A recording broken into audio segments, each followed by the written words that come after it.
C'est un immense plaisir que le réseau de recherche Peregrinatio, l'Institut d'études médiévales et le Centre d'études d'histoire religieuse accueillent dans cette deuxième session de notre séminaire international dédié au sanctuaire et pèlerinage Adeline Rocroi. Docteur d'État en histoire par l'Université Paris-Sorbonne, Paris 4, et actuellement directrice de recherche émérite au CNRS, il est difficile de recenser tous les acquis et toutes les pistes de recherche ouvertes au long de sa foisonneuse carrière consacrée, comme nous le savons tous et toutes, à l'étude de l'histoire médiévale de la péninsule ibérique. En maniant des méthodes de l'anthropologie historique et en explorant les domaines de la littérature, de la géographie, de la philosophie ou de la liturgie, parmi d'autres, Adeline Rocroi s'est acharnée à comprendre l'ambiance sociale et mentale de nos prédécesseurs médiévaux.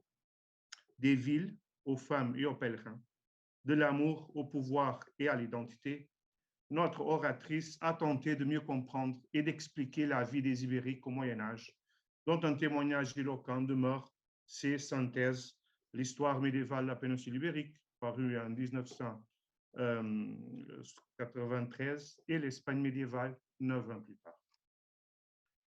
Spécialiste de l'histoire urbaine et culturelle péninsulaire, je pense que notre invité porte une affection particulière à l'étude des pérégrinations, en spécifique pour celle de Saint-Jacques. De ce fait, la professeure Adeline demeure très engagée sur le sujet, aussi bien en participant dans des associations visant sa promotion que dans la publication de travaux scientifiques.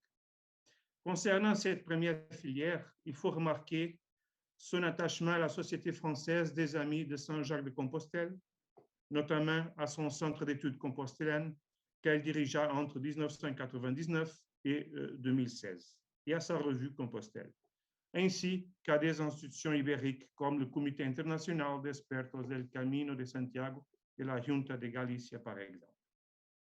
Les études qu'elle consacra à ces pérégrinations, comme sa synthèse intitulée « 1000 fois à Compostelle, pèlerin du Moyen-Âge », parue aux éditions Les Belles Lettres en 2014, bien que de nombreux autres titres qui pourraient être bien sûr mentionnés, renouvelèrent des études de cette thématique, notamment sur le chemin compostelin en France et sur les divers impacts internationaux de ce pèlerinage à l'ouest de la chrétienté. Tout en renouvelant nos plus grands remerciements pour avoir accepté notre invitation, allons-y au plus important et écoutons Adeline Rocroi qui nous parlera de pèlerinage et dévotion à Saint-Jacques-de-Compostelle. Donc, en vous remerciant encore une fois, la parole est à vous. C'est moi qui vous remercie de tout cœur et de cette présentation que je ne mérite pas. Je vais faire la présentation en espagnol, parce que ce sera peut-être plus facile pour certains auditeurs. Et je vais commencer par essayer de passer maintenant, voilà, à... Voilà, je ne sais pas si vous voyez bien. Oui, ça, maintenant il est encore noir, mais ça va débuter sans doute. Oui, oui. Ça y est, oui, c'est passé, vous voyez? Bon. Très, très bien, très, très bien. Donc, j'ai choisi de parler mejor dicho, decidí hablar de peregrinación y devoción a Santiago de Compostela, porque no es exactamente lo mismo. Y aquí, en ese seminario de historia religiosa, me parece que no hay que hacer la diferencia. ¿Quién es Santiago? Santiago, a fin de cuentas, es un apóstol que yo llamo discreto, porque se habla de él en las escrituras, pero no mucho. A fin de cuentas, no se le conoce mucho. Santiago es el hermano de Juan, el hijo de Zebedeo, y normalmente se le debe llamar así. A veces lo llamamos Santiago el Mayor, pero realmente en los textos se le llama el hermano de Juan, Juan el Evangelista, o el hijo de Zebedeo. Es uno de los 3 apóstoles más cercanos a Jesucristo, con Pedro. Pedro y su hermano Andrés han sido llamados, eran pescadores en el lago de Tiberíades, como Juan y Santiago. Fueron llamados, son los primeros apóstoles llamados, y Pedro, Santiago y Juan están con Cristo, con Jesucristo, en momentos muy importantes de la vida terrenal de Cristo, por ejemplo, en la resurrección de la hija de Jairo, en como tienen ahí una representación en la transfiguración, también en el momento, el jardín de los olivos, el momento de la agonía de Cristo. Y Santiago, de todos los apóstoles, tiene esa especificidad, si se puede llamar así, que su martirio está señalado en los Hechos de los Apóstoles. Sabemos que los apóstoles casi todos fueron martirizados, pero el único cuyo martirio aparece en las Escrituras, en los Hechos de los Apóstoles, es Santiago.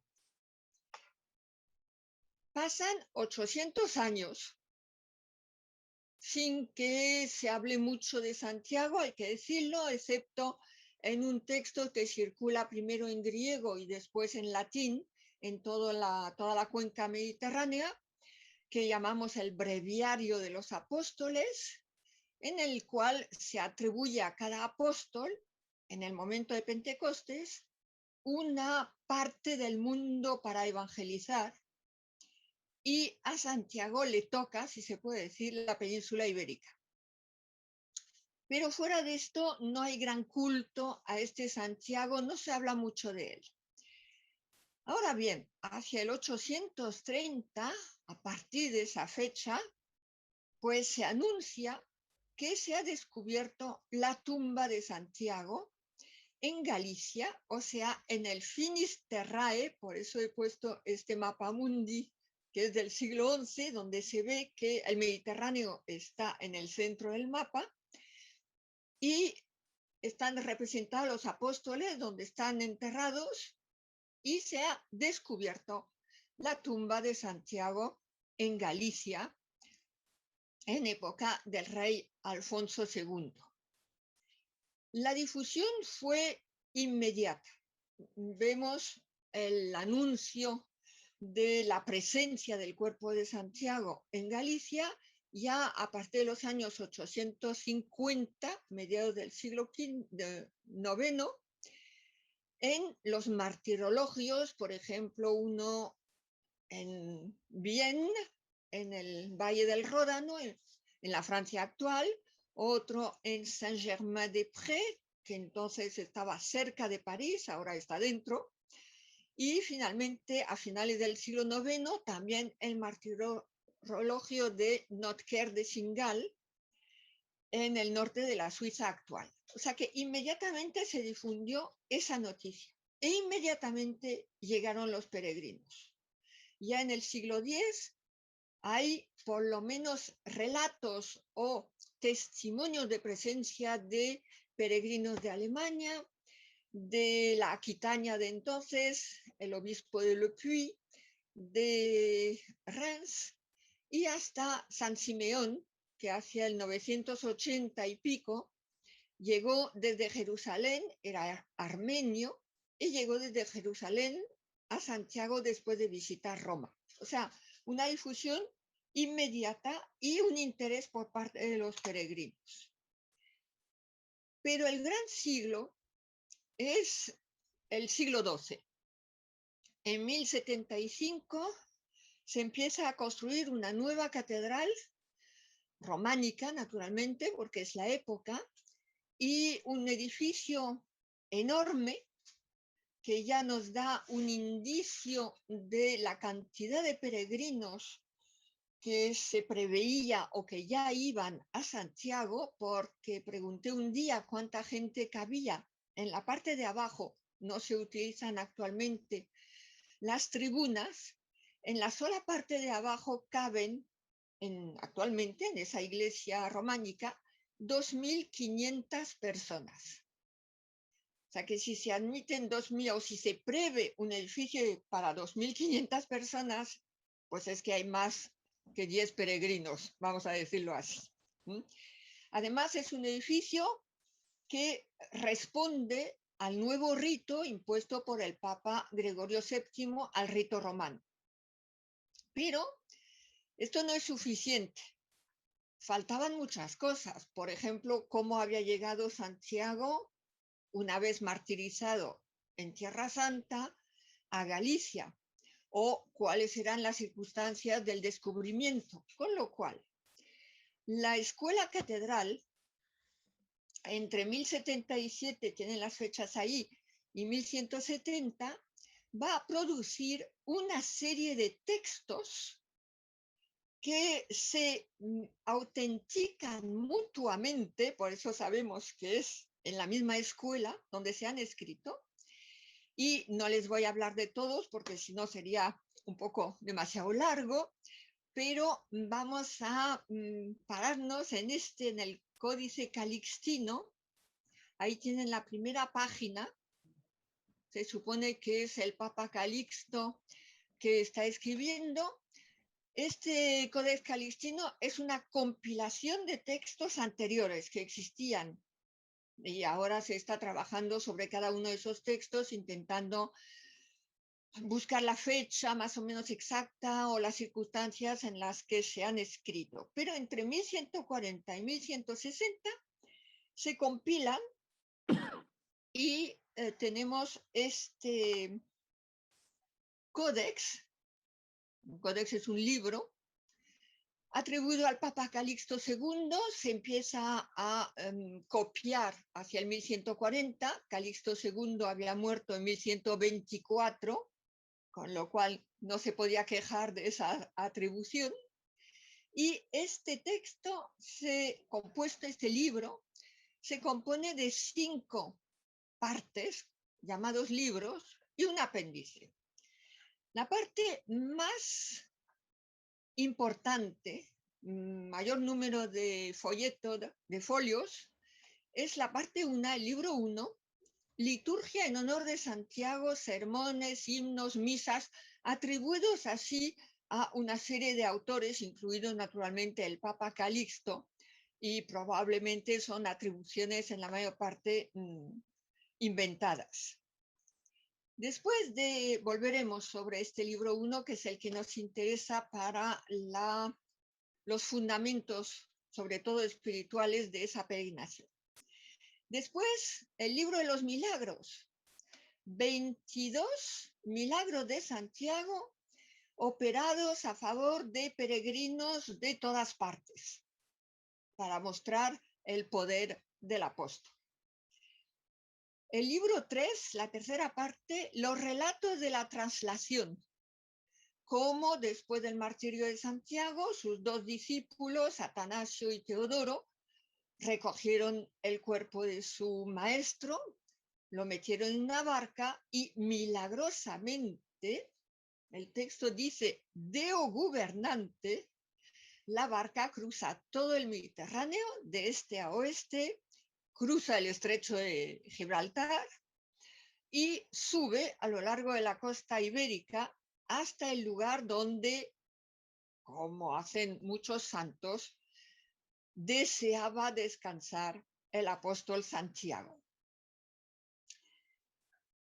Y de repente esos 3 primeros textos son textos que podemos llamar hispanos. Es una historia que transcurre en España. Pero de repente hay un cuarto texto atribuido no a Calixto, sino a Turpín, obispo de Reims de la época de Carlomagno, donde se supone, se dice que es Carlomagno quien descubrió la tumba de Santiago. Volveremos sobre ello. Y inmediatamente esta parte cuarta la sigue una parte, el libro 5, que no tiene título, pero que sí se publicó a partir de 1935 con una traducción francesa, el texto latino con una traducción francesa, y su autora le puso el título de Guía del Peregrino a Santiago de Compostela. Es el libro 5 del Códice Calixtino. Esos 5 libros son los que se copiaron entre 1140 y 1160. Pero luego se añadieron apéndices, piezas musicales y tal, probablemente hasta el 1180, quizás 90. Bien, este libro es fundamental. Este libro nos presenta un apóstol, Santiago, que es amigo del Señor. Un apóstol que cumple totalmente con su papel, si se puede decir, o su misión de apóstol, en la medida en que evangeliza los confines del mundo. En el Cristo, cuando envía a sus apóstoles a evangelizar, pues los envía a los confines del mundo, y qué mejor confín, vamos a decir, en esa época, que la parte más occidental del mundo conocido. Entonces, tenemos a Santiago como evangelizador en la parte donde después descansará. Y esa idea de que de pescador en el mar de Galilea, lago de Tiberíades, Santiago se ha convertido en pescador de hombres. La curación, si se puede decir, hace unos años una monja china que estaba en Santiago de Compostela me preguntó ¿para qué se iba a Santiago? Me explicó que se iba a Lourdes para curarse, iban los enfermos y tal, y entonces ¿para qué se iba a Compostela? Pues yo creo que se va a Compostela porque a lo largo del camino Santiago pesca, los peregrinos pesca, sigue su papel, vamos a decir, de pescador de hombres. Estoy resumiendo mucho lo que hay en esa primera parte. Merecen la pena leer los sermones o himnos o tal, pero hay otra parte que me parece muy importante porque le da su especificidad al caso, vamos a decirlo, no vamos a utilizar otra palabra, al caso de Santiago. Los apóstoles son los pilares de la iglesia, todo lo sabemos. Los autores del Códice Calixtino van a glosar esto diciendo que precisamente los tres apóstoles más cercanos a Cristo, del círculo íntimo, vamos a decir, de Jesucristo, Pedro, Santiago y Juan, son los tres principales pilares. Y el texto atribuye a cada uno una de las virtudes teologales.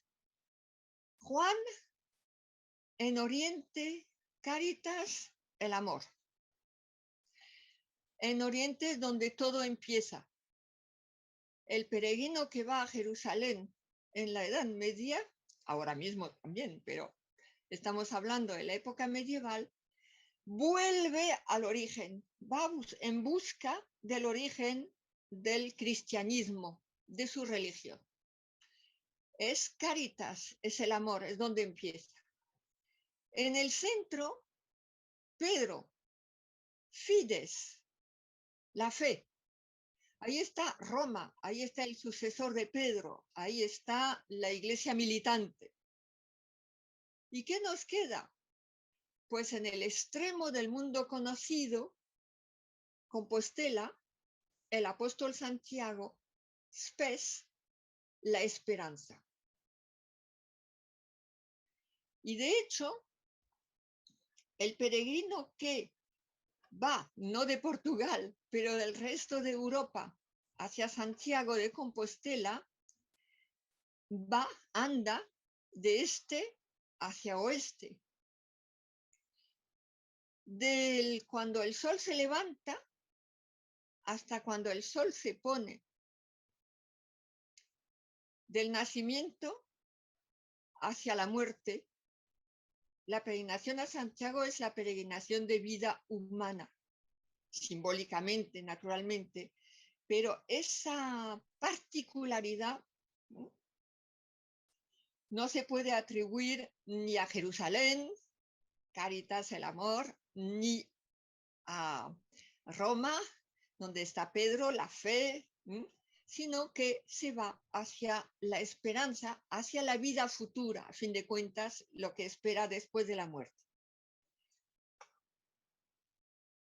Un breve paso por el libro cuarto del Códice Calixtino, que atribuye a Carlomagno, ya veremos por qué, a Carlomagno el descubrimiento de la tumba.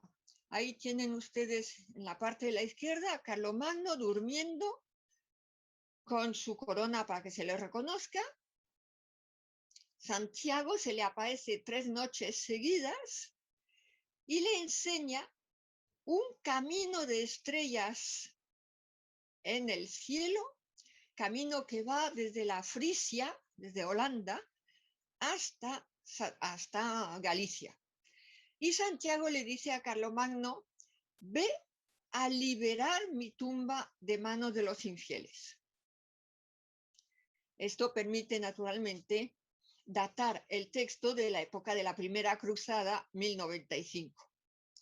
En esa historia, Carlomagno ya con su ejército, pues en España se enfrenta con los moros, aquí representados como diablos, en esa miniatura francesa, llega hasta Galicia, ahí no se sabe muy bien si descubre, libera la tumba de Santiago, da igual, empieza a construir la catedral, le da sus privilegios y a la vuelta la retaguardia del ejército está atacado y muere Rolando.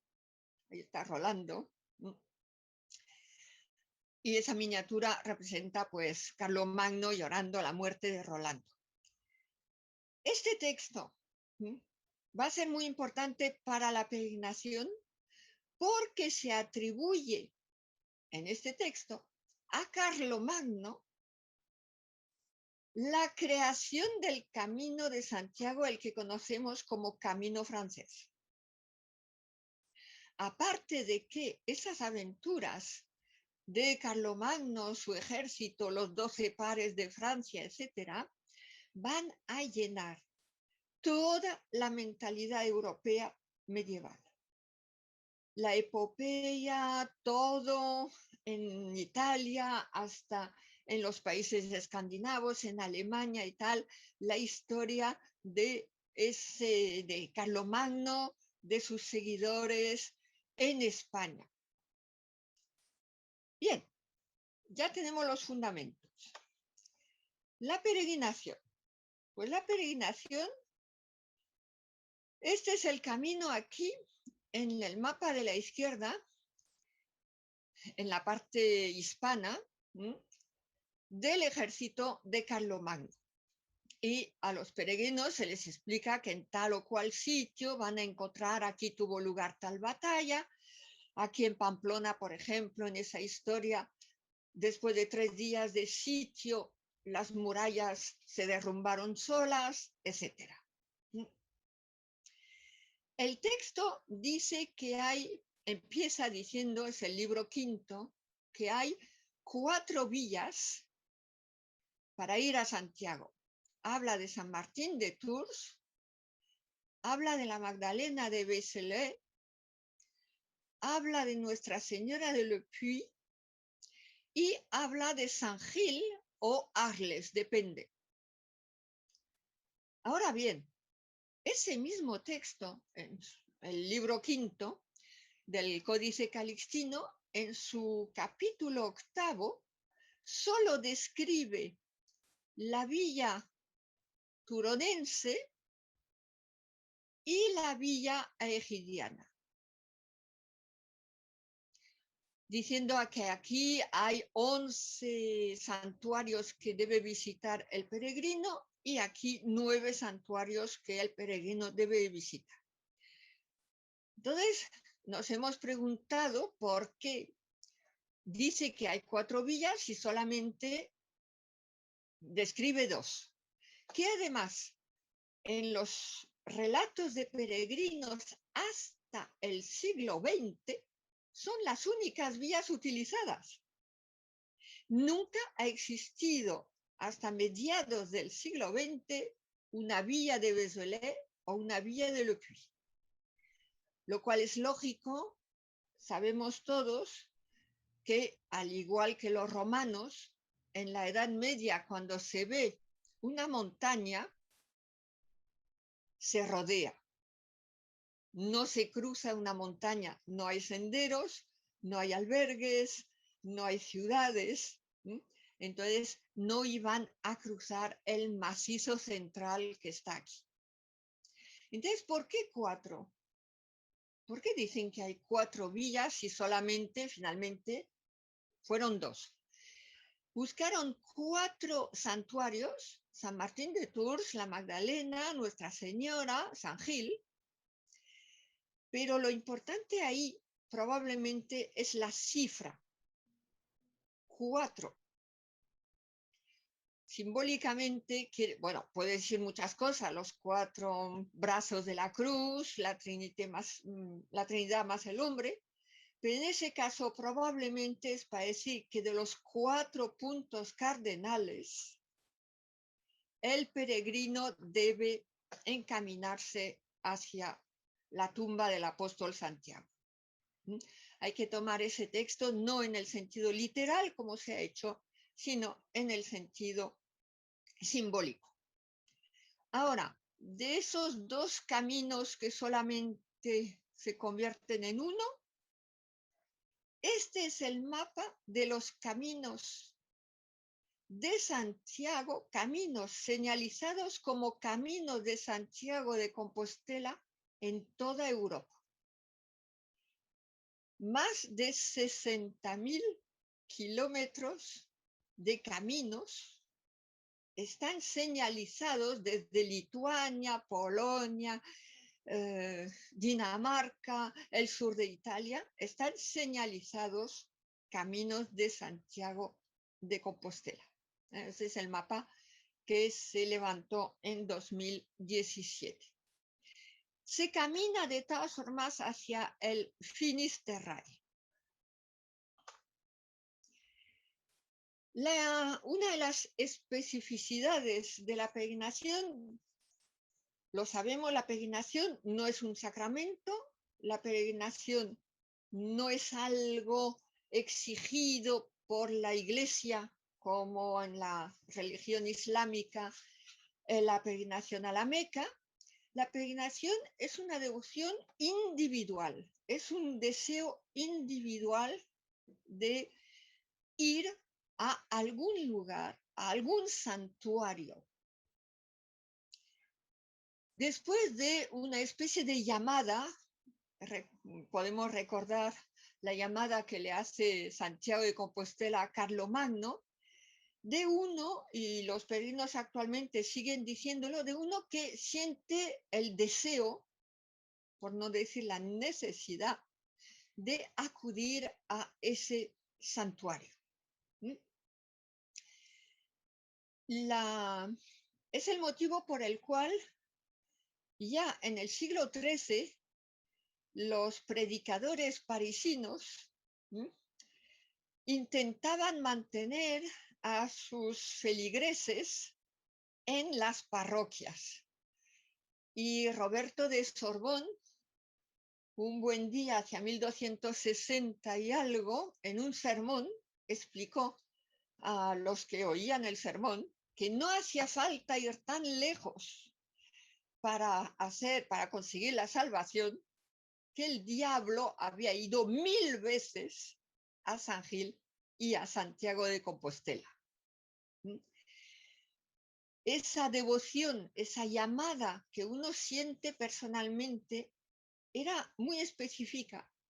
Ir a Jerusalén también era un deseo del peregrino que decía ir a Jerusalén, pero para ir a Jerusalén tenía que embarcarse, esperar que el barco estuviese, a veces pasaba mucho tiempo en Venecia o en Bari esperando el barco, y después, en la medida en que la Tierra Santa estaba en manos de los musulmanes, tenían que esperar que viniesen a buscarlos en el barco los franciscanos, los llevasen a Jerusalén, les diesen una visita de la ciudad y de las iglesias y los devolviesen al barco. Es una especie de viaje organizado. En Roma todo el mundo iba, pero iban en particular pues los obispos para las visitas ad limina, toda la gente, había una especie de política. Ir a Santiago puede ir uno cuando quiera, andando o cogiendo un barco si vivían en las costas. Va en el momento, sale cuando quiera, sale solo, salen en grupo, y cuando llega a Santiago de Compostela, no le esperan los franciscanos como en Tierra Santa, no le espera la pompa de la iglesia, ni siquiera los canónigos o el arzobispo de Compostela. El que los espera es Santiago. Ese Santiago, esa gran estatua que está detrás del altar mayor, a la que los peregrinos dan, y esa es una miniatura de finales del siglo XV, dan el abrazo. Ahí se ve este pequeño peregrino que ha pasado sus brazos alrededor del cuello de Santiago, y porque es el único que espera al peregrino, todavía ahora. No para la misa y tal, pero el peregrino va y se encuentra con un Santiago vestido de peregrino. O sea, es el peregrino acogiendo al peregrino. A eso lo llamo el encuentro. Ahí no interviene la jerarquía eclesiástica. En ese encuentro, en ese camino, en la decisión de salir, en el camino e incluso en la meta. ¿Y qué es lo que le espera también al peregrino cuando llega a Santiago? Pues el muy conocido Pórtico de la Gloria. El peregrino, a lo largo de su camino, de su recorrido, o simplemente en el lugar donde vive, tiene muchísimos tímpanos que representan un juicio final. Aquí no. Aquí quien acoge al peregrino es el apóstol Santiago, y encima la gloria de la parusia. Esa es la esperanza. Esa es la segunda venida de Cristo en gloria, con el tetramorfo alrededor, con los ángeles que llevan los Arma Christi y con todos los elegidos ahí, y los 24 viejos antiguos del Apocalipsis. Los profetas, que son los que anunciaban, los apóstoles, que fueron los testigos. Es la gloria de Cristo, es el fin de la vida, el fin de la vida terrestre. Esto es lo que espera, y no un juicio final que está aquí en ese arco muy discretito. Ahí está el limbo. Bien, la peregrinación, por lo tanto, a Santiago tiene esas características. Uno va, sigue un camino o se embarca y llega a Santiago, donde lo espera el apóstol. Ahora, la devoción. La devoción fue inmensa en toda Europa. No ha habido, creo, una ciudad, por pequeña que fuese, que no tuviese o una iglesia o un altar, una capilla, dedicados a Santiago, de ese Santiago. No a Santiago el Menor, sino a Santiago el de Compostela. Miren, por ejemplo, Pistoia, en Italia, con ese espléndido altar de plata que conserva una reliquia dada a San Atón hacia 1130 y tantos. Y miren esta Basílica de Santiago en Levoča, en Eslovaquia. Y innumerables representaciones, naturalmente, de la devoción al apóstol. Se calcula que a finales de la Edad Media, todas las iglesias, incluso si no tenían a Santiago como patrón, tenían por lo menos la representación de su milagro más famoso, ahí pintado en las paredes, del ahorcado, del hijo ahorcado y salvado por Santiago. O sea que la devoción al apóstol llenó toda Europa. El problema es que ahora para crear caminos se utiliza precisamente estos altares, estos hospitales de Santiago, esas capillas de Santiago, identificándolas con el paso de un camino. De hecho, no, es simplemente la prueba de la devoción al apóstol en toda Europa. Porque Santiago es el protector. Es el protector, ahí tenemos dos milagros, el protector de los que están en barco, caen del barco y ahí está Santiago para salvar el que ha caído al mar. Hay así 3 o 4 milagros de Santiago con marineros o con peregrinos que iban por vía marítima. Aquí tenemos a la derecha el hijo ahorcado, falsamente acusado y ahorcado, y salvado lo vemos por Santiago, que lo sujeta e impide que muera. Tenemos varios cuadros donde se representa al donante del cuadro con su protector Santiago, ¿no? Por ejemplo, este es el que está en un museo en Oviedo, y este que me imagino que se reconocerá que está en Santiago du Casem, donde es el protector. No es todavía el Matamoro. Matamoro no existe en la Edad Media. Matamoro aparece a partir del siglo XVI, pero este es el Santiago que simplemente aparece en el cielo, no combate, y la mera aparición de Santiago en el cielo, la historia de Clavijo, inventada en el siglo XII, la mera aparición asusta, espanta a los enemigos. Pero en la Edad Media Santiago no combate directamente. Después, cuando va a combatir, siglo XVI, XVII, XVIII, el Matamoros, es contra los turcos, los otomanos. Santiago, por lo tanto, como protector en todos los sentidos y en todos los momentos de la vida. Y hasta la muerte. El Santiago de la Buena Muerte lo tenemos aquí. Aquí está el Santiago, en este gran cuadro, donde está ahí el agonizante, que invoca, y quien está al lado de él es Santiago. Y esto explica por qué o cómo se encuentran en toda Europa tumbas de peregrinos.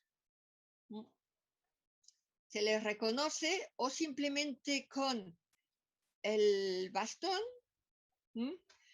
la concha, el morral o saquito, es un peregrino, o aquí representado en peregrino con el bastón, el bordón. Se han encontrado conchas y ven, esta concha tiene 2 agujeritos, quiere decir que ha sido cosida bien sobre el sombrero del peregrino, bien en su esclavina, o sea, encima de sus hombros, o en el saco, en el morral, y demuestra que no es simplemente una vieira que se haya comido en la comida de mediodía, sino que es la de un peregrino. El peregrino pide ser sepultado en el hábito de peregrino porque su intercesor a la hora de la muerte va a ser Santiago.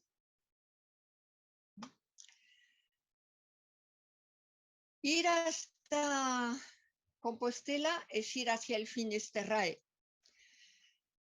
El Finisterrae, que es también Finis Vitae, el final de la vida, de la peregrinación humana, ¿sí?